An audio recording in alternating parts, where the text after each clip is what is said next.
If you want to win your fantasy league this year, there's a decent chance you're going to have to hit on some breakout rookie running backs, but not the obvious ones that everyone's talking about like Amarion Hampton or Ashton Genty. Instead, we're going to dive into 5 running backs today that you should be drafting, and these are the types of guys that your league mates probably aren't going to prioritize as much. And let's get into it with the San Francisco 49ers 5th round running back pick and Jordan James out of Oregon. And here's what I'll say, right? Every single time and every year we see the 49ers and Kyle Shanahan, they can't help themselves. Whether it's the 3rd, 4th, or 5th round, they're taking a guy. And specifically with Jordan James, they traded up to take him in the 5th round. Yeah, they traded up, meaning up that they gave some sort of value in draft capital to go up and get Jordan James. And you might be saying like, okay, it was the 5th round. That's not that much. Who cares?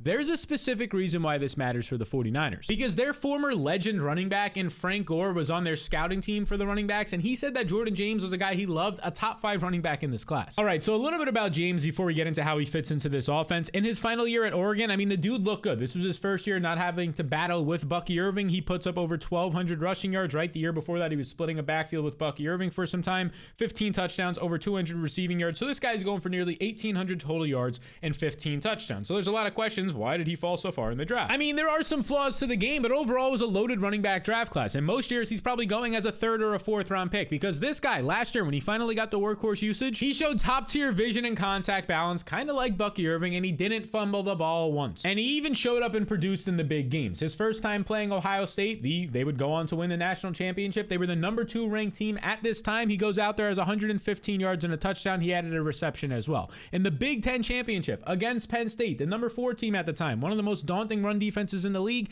he goes for 87 yards and 2 touchdowns. He added 26 receiving yards. So against those 2 top 5 defenses at the time, he goes for over 100 yards and touchdowns. It's kind of funny when I go 100 yards and touchdowns. It's kind of abrupt, but yeah, what are you going to do? And now he gets to join the 49ers and Kyle Shanahan's backfield, a backfield behind Shanahan that's led to a lot of running back success in the NFL. Of course, the first thing you're going to tell me is that Christian McCaffrey is there, and assuming Christian McCaffrey is healthy come June, July, and August, yeah, he's still going to be a dominant player in terms of fantasy football. But after that, the only competition for Jordan James is Isaac Horrendo, who he himself wasn't like a day 1 or a 2nd round pick in the draft last year. He went in the middle rounds of the draft, kind of like a Jordan James. And Horrendo, yes, he showed his home run hitting speed last year. He filled in nicely in a couple of games for Christian McCaffrey. I do think Horrendo's talented, but I don't think he showed anything last year to automatically be the backup to McCaffrey, who has proven, and now turning 29 years old, that McCaffrey can't stay healthy recently. There's also the fact that they prioritized Jordan James by trading up for him, and they were regularly calling him their running back coach, Bobby Turner, during the pre-draft process, saying that you're a guy that's on our radar, and then they went up and got him. The bottom line is obviously Christian McCaffrey's the starting running back here, but he's aging, and maybe they don't want to put too much wear and tear on the guy who had multiple Achilles tendinitises last year, which for the most part usually take like 8 to 9 plus months to fully recover. I think there's a decent chance Jordan James sees some real action this year. So whether it's for season-long late rounds as a sleeper or in your dynasty leagues, he's being undervalued right now. And a fun fact, in 2023, when he split the backfield with Bucky Irving, he was more efficient than him. And it is just worth calling out that Jordan Mason was traded to the 49ers or to the Vikings this offseason, and they lost Deebo Samuel, who's a big part of their running game as well. So there is some other opportunities here just besides Christian McCaffrey. There's some other opportunities for somebody to get involved for maybe like 6 to 8 touches a game, at least to start with. All right, the next man up at the running back position, we're talking about the 4th round pick in Cam Skattebo. He went at the top of the 4th round, maybe one of the most fun and entertaining and best all-around college producers in this class at the running back position. Let's get into exactly what made Cam Skattebo stand out at Arizona State. I mean, it basically all came last year. Like, he was productive in 2023, but he wasn't 1,700 rushing yards productive, almost 1,000 yards more than his previous season, a workhorse with nearly 300 rushing attempts. But oh no,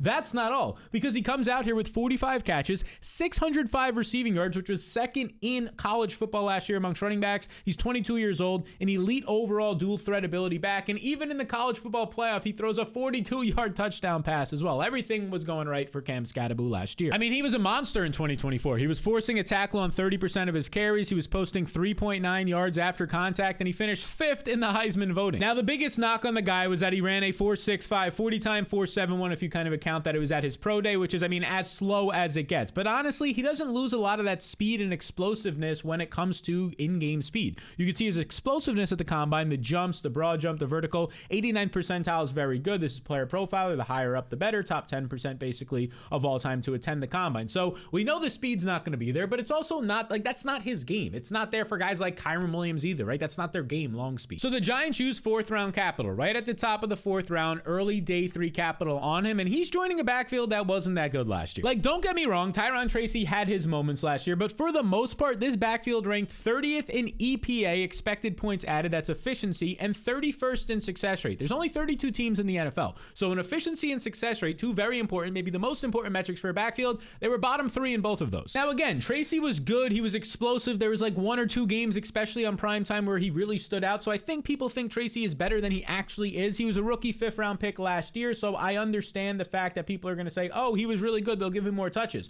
But he was a late 5th round pick. They just spent the 4th round pick on Cam Skattebo. Skattebo's going to be involved. This is going to be a split backfield, especially because last year Tracy had some problems with fumbling issues, right? And that is going to be something that's going to quickly, especially as a young player, not get you playing time. As opposed to Skattebo, who's somebody who's powerful, dependable, ball security, and he also only dropped 5 balls in college compared to 103 or 111 receptions. Now here's the way I see this playing out. No matter which one of these guys becomes the quarterback, Russell Wilson, Jameis Winston, the rookie they traded up for in the 1st round, they'll probably all play this year, if I'm being honest with you, for the Giants. Whoever is going to play, the problem is the Giants' offensive line is not that good. It hasn't been for years now at this point. There's a lot of mixing and matching. So if that offensive line remains average or below average, a lot of quick passes are probably going to be needed, and you're going to check it down probably to Cam Skattebo. I think there's a decent chance that Skattebo, at his size and pass catching ability, sees a lot of dump off targets and red zone usage. Those are the cheat codes we want for fantasy. Okay, now just a quick reminder, if you want to get a real edge this fantasy season, I'm giving away my 5-day free fantasy email course to all of you. It's packed with strategies and specifically hits over those 5 days. These 5 mistakes that I see people making the most in fantasy. I go very in depth on this. I spent about 25 hours writing out these 5 mistakes and making sure that you nail them so you can dominate this year and know the players to target and beat your league mates. The whole goal is to avoid those strategies that your league mates will probably make and then end up winning your league and stop finishing in 2nd place or 5th or 6th place. If you want to get access to it, it's totally free for now. I might end up changing that soon. So just head to startwinningfantasyfootball.com or you can scan the QR code on the screen. I'll also link that up in the description. Again, it's startwinningfantasyfootball.com. All right, let's get back into it with 5th round rookie Jaydon Blue, who ends up going to the Dallas Cowboys. He might be the most explosive running back in this class, and you might be saying, no way, no way. Just wait until we get into some of these metrics. He's way better than you think or what other people are telling you. I mean, let's just start with these numbers to begin with. He ran a 4.28 40 at his pro day, #1 amongst running backs in this class. He led the draft class in athleticism. 73% of his rushing yards came after contact, #1 in this class. And he hit 22 miles per hour in real game speed, something only 2 players have done since 2020 in the NFL. Now, one of the biggest knocks you'll see on Jaydon Blue is he was never a full workhorse player in college, but there's a reason for this. He played behind Bijan Robinson, Roschon Johnson, Jonathan Brooks, all NFL running backs. But last year, he finally got to see a larger role, splitting the backfield with Weisner over at Texas, and he ends up on just 134 rush attempts, getting 730 yards. He ends up getting 8 touchdowns, but the big thing here, 42 catches. He knows how to catch the ball. 368 receiving yards. He was very explosive in the running game as well as the receiving game. Dynamic, by far the best on his team. And this is a legit receiving back. This is a Warren Sharp Football on Twitter stat right here. He had a 25% target share, #2 in the class in terms of backfield. He lined up in the slot 16% of the times on his routes,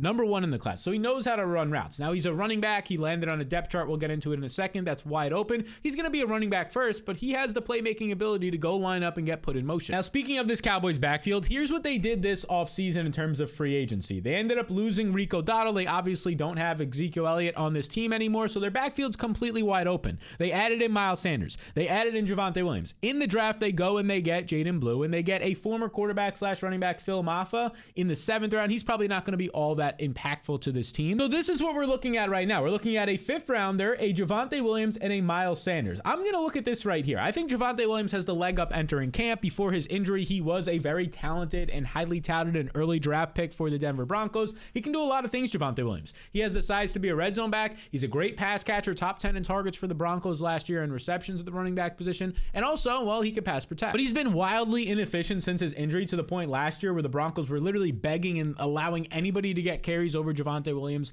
later on in the season. Jaydon Blue is the exact opposite of inefficient. He's extremely efficient. He's explosive. And once we get into camp, I think we're going to see a lot of hype for him, and he's going to start rising up draft boards unless they bring in a Nick Chubb or a J.K. Dobbins by the time you're watching this. Right now, Jaydon Blue is like the guy I would bet on to be the RB1 here. And look, the RB1 here for Dallas is probably still a split backfield, but even if it's 12 to 14 touches a game as a rookie for a guy who's basically not going to go drafted in almost every single league, in dynasty drafts, he's going to go way too late. I think that's a mistake. And oh, by the way, the Cowboys offensive line is still solid. Like, they lost some guys in free agency. They lost Zach Martin in the past, and they did, though, in the 1st round, draft Tyler Booker, a guard, but a 1st round pick. 12th overall. Some people thought it was a reach. He was basically projected to be a late first round pick, so you get him top 12. I think it's a great fit for the team. A team that just has a ton of interior size now with Tyler Booker, which is going to help a somewhat smaller back in Jaden Blue, who we already know can dominate on the outside runs, and now in between the tackles with that offensive line looks even better. At the end of the day, Javonte probably has the size and experience to maybe lead the backfield like week 1, but I think very quickly, like we saw with Bucky Irving last year, by the time it was week 2, 3, 4, taking over that backfield, we could see that with a guy like Jaden Blue, because when he's on the field, it's just going to be obvious that this guy's electric. Now, a guy we don't have to worry about getting usage in year 1 because he's going to get it is Caleb Johnson, who in the 3rd round lands with the Pittsburgh Steelers. Literally the perfect landing spot in terms of just team fit,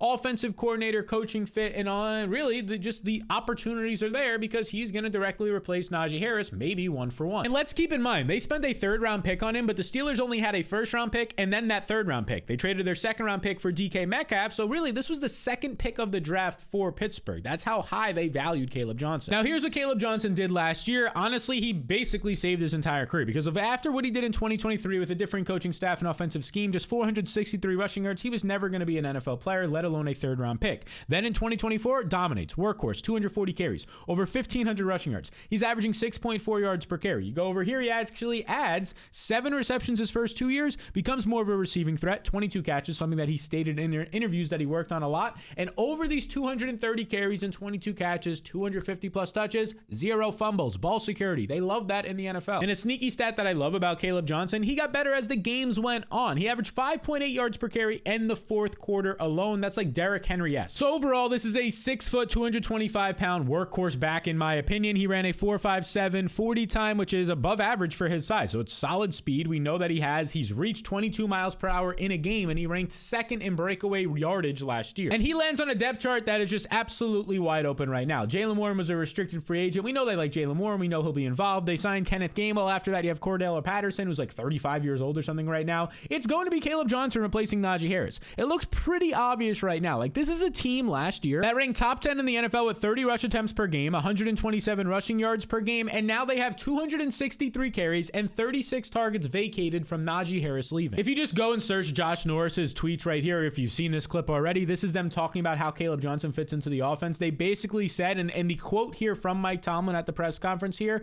he is a high volume runner. They said he could be a workhorse. They were using these words. They spent the 3rd round pick on him. They don't have a workhorse on the depth chart. This is their guy. And to make matters even better, Caleb Johnson, when asked about where he landed, he said Pittsburgh's wide zone running scheme is nearly identical to what he used at Iowa, and that he feels like it's the perfect fit for him. There's not much to overthink here. This is one of the cleanest plug and plays, assuming all the reports out of camp are looking neutral or good. He's going to probably see 15 plus touches a game. And speaking of a guy who can see 15 plus touches a game, we've already talked about him because he could break fantasy this year, Mr. RJ Harvey, who I wouldn't be shocked if people start taking him as a top 20 or top 15 running back in redrafts. And I honestly can't blame you all that much. The Denver Broncos spent a 2nd round pick, a 60th overall pick, to make sure they got their guy who was often mocked in like the 3rd or 4th round of drafts. And he lands on a depth chart with now the fact that Javonte Williams is gone. We talked about him being on Dallas. He's landing on a depth chart with Audric Estime, who struggled immensely as a rookie, Jaleel McLaughlin, who's a scat back. Neither of these guys had 500 rushing yards last year. So enter RJ Harvey, who last year alone, each of the past 2 years, 1,400 rushing yards, 1,500 plus rushing yards. You scroll over here. This was a workhorse back in college, and he also added in receiving ability, 200 plus yards every single year as a receiver, averaged 20 receptions a season.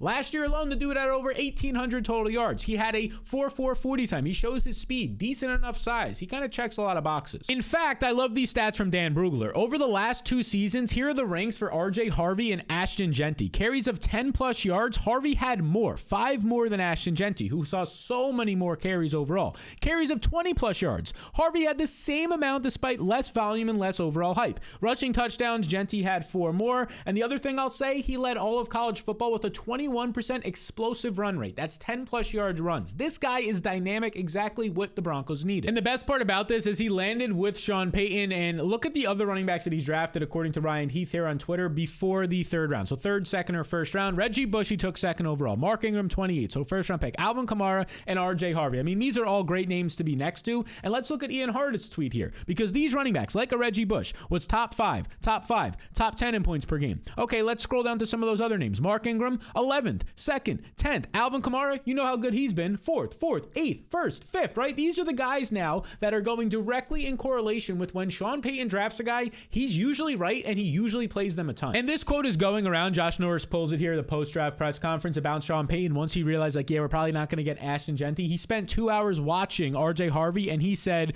I was like, okay, be quiet. He knew he was going to take him early in the draft in the second round if he had to. He told all of his scouting department, be quiet, don't let this leak. We're taking this dude. We're going to get him wherever we need to. So you're getting a good running back with draft capital attached to Sean Payton in an ascending offense behind a good offensive line. Yeah, I want him in every single possible format, and I'm even willing to reach a little bit. All right, now let me give you a little bit of a bonus here, because 4th round pick Woody Marks landing on the Texans honestly is not that bad. Like, maybe he's not going to see year one production, although he could, but in Dynasty, I want this guy. Because the Texans traded a 2026 3rd round pick to go up and draft Woody Marks in the 4th round, and for good reason. He's an elite receiver out of the backfield, he's a strong pass protector, and he only missed 1 game in college. So he's durable, which is not something we could say about Joe Mixon, who was missing time last year, and he continues to age. He was also efficient and reliable as a pass catcher, which is not something we could say about Dameon Pierce. Never really been much of a pass catcher, was not efficient last year or reliable by any means. So like, either way, I think Woody Marks, just as a pass catcher, can earn some passing down usage with the Texans, and Joe Mixon's getting older. If he was forced to miss some times, or maybe instead of seeing 20 touches a game, he only sees 15 this year, Woody Marks has a real chance to be the RB2 here from the jump. And don't be surprised if Joe Mixon missed some time, that if Woody Marks became the guy for the Texans over a Dameon Pierce. So some of these rookies are going to go way later than they should in drafts. Now, some of them could become league winners and produce for you a lot, while others are going to be great stashes in case an injury comes up, like the Woody Marks and Joe Mixon situation. And you should know about these guys because your league mates probably won't. Now, if you found this helpful, make sure to hit the subscribe button so you can see when all my other videos drop, and be sure to take advantage of the free 5-day email course while it's still available and free. It's on startwinningfantasyfootball.com. It's a QR code on the screen and a link in the description. Appreciate you all a ton, and I'll see you in the next one.